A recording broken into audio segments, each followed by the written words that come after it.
भरचुंडी शरीफ दरगाह में तुम्हारा इस्तकबाल करते हैं। हम हैं इस भरचुंडी शरीफ दरगाह के पीर अब्दुल हक उर्फ मियां मिट्ठू।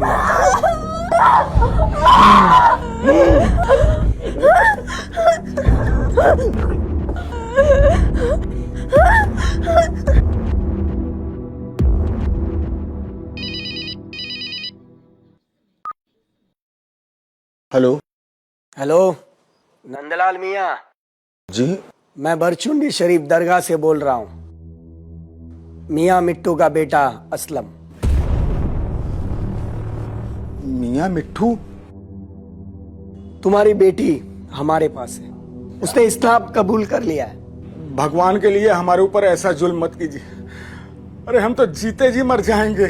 अरे वो खुद हमारे पास चलकर आई थी, और जो कोई भी हमारे पास इस्लाम कबूल करने आता है, हम बिना देरी किए उसे मुसलमान बनाते हैं। उसका नया नाम फरियाल है। उसका निकाह नाविद शाह से हो चुका है। नहीं, ऐसा जुल्म मत कीजिए, ऐसा जुल्म मत कीजिए, ऐसा जुल्म मत कीजिए। हमारे ऊपर रहम कीजिए, हमारे ऊपर रहम कीजिए। कलमा पढ़ो, कलमा पढ़ो। ला इलाहा इल्लल्लाह, ला इलाहा इल्लल्लाह।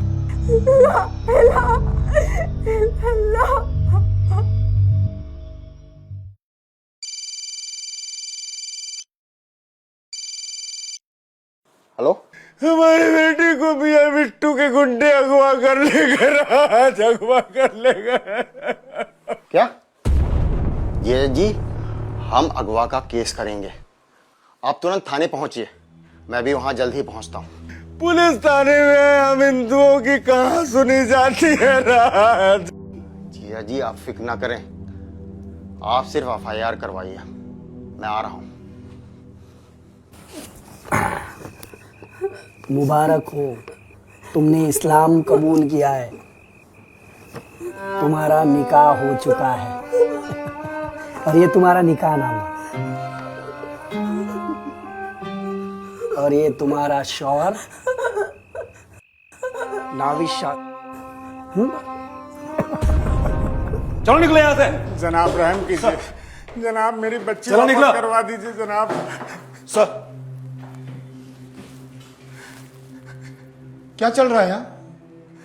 कौन है ये? हिंदू है जनाब, मियां मिट्टू साहब के खिलाफ शिकायत दर्ज करने आया है। पागल हो गया? निकालो उसे यहाँ से। जनाब, गलत शिकायत दर्ज करने के जुर्म में अंदर कर दूंगा। जनाब मुझे मेरी बच्ची वापस करवा दीजिए जनाब। निकालो उसे। बच्ची वापस करवा दीजिए। चल निकल, निकल यहाँ से। जीजा जी, जीजा जी, राज क्या, पाकिस्तान में हमारा हिंदू होना इतना बड़ा गुनाह है। मैं जानता हूं जीजा जी, हम भले ही हथियार नहीं उठा सकते, लेकिन हम लड़ेंगे। जनाब एफआईआर तो दर्ज करनी पड़ेगी। ऐसा क्या हो गया? हिंदू सड़क पे आ गया है और मामला कोर्ट तक पहुंच गया है। नाविद शाह के नाम रिपोर्ट दर्ज कर दीजिए। जी जनाब। फरियाल बीबी, मैं रिंकल, मेरे साथ जाती हुई है। मुझे अपनी माँ के पास जाना है, मुझे मेरी माँ के पास जाने दीजिए। अल्लाह का लाख लाख शुक्र है कि तुमने इस्लाम कबूल किया। एक बार कलमा पढ़ने के बाद इस्लाम को इनकार करना मना है, इसलिए हम तुम्हें तुम्हारे माँ बाप के पास जाने की इजाजत नहीं दे सकते, क्योंकि वो तुम्हें फिर से बुत परस्ती की ओर ले जाएंगे और तुम्हारी शादी किसी हिंदू लड़के के साथ कर देंगे। क्योंकि फरियाल अपना फैसला ठीक से नहीं ले पा रही है, इसलिए उसे 2 दिनों के लिए शक्कर शहर के पुलिस हिरासत में भेजा जाता है। फैसला अब मीरपुर माथेलो की अदालत करेगी। अगली पेशी 2 दिन बाद होगी।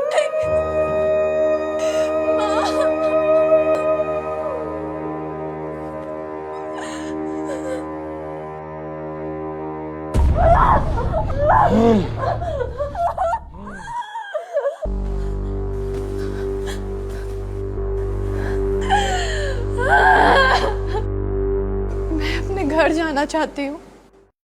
जैसा कि नई मुस्लिम फरियाल का निकाह नवीद शाह से हुआ है, तो अब आपका घर आपका शौहर का हुआ और ये अदालत आपको आपके शौहर के साथ जाने का हुक्म देती है। नाराय तकबीर।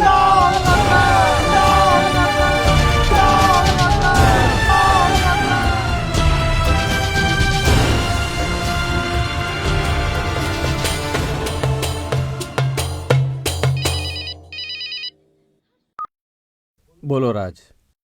रिंकल के अदालती फैसले के खिलाफ अब मैं हाई कोर्ट में अपील दायर करना चाहता हूँ। फिक्र मत करो राज, हम सिंध हाई कोर्ट में एक अपील दायर करेंगे। राज, हम हमारी बेटी को वापस लेकर रहेंगे। इस अपील की सुनवाई को मुलतवी करते हुए रिंकल उर्फ फरियाल को कराची के कायम नामी पनाहगाह यानी दारुल अमान शेल्टर भेजा जाता है और इस पेटिशन को कराची हाई कोर्ट भेजा जाता है और अगली तारीख है 12 मार्च 2012।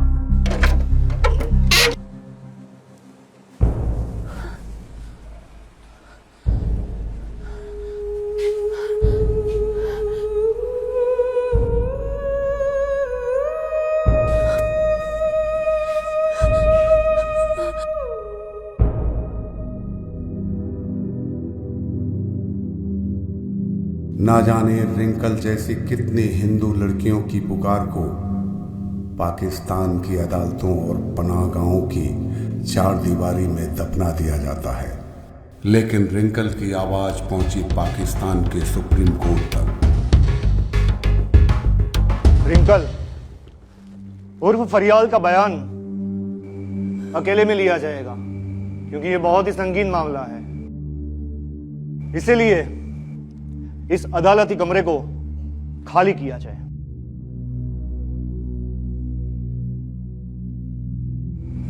मैं अपनी माँ के पास जाना चाहती हूँ, हमें जाने दीजिए।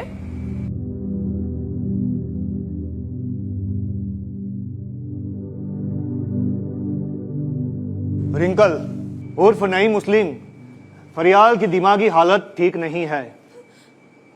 उसने मेंटल प्रेशर में अपनी मां के पास जाने का बयान दिया है, इसीलिए उसे 3 हफ्तों के लिए वापस कराची के कायम नामी पनाहगाह दारुल अमान शेल्टर हाउस भेजा जाएगा। नहीं नहीं, मैं दारुल अमान नहीं जाऊंगी, मैं माँ के पास जाऊंगी। नहीं नहीं, मैं मेरी माँ के पास जाऊंगी मैं।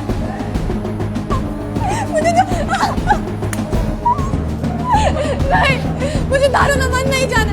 आप अच्छी तरह से वाकिफ है कि वहाँ पर क्या होता है। आप एक बार दारुल अमान में रहकर देखिए। यही डालिए पर हम दारुल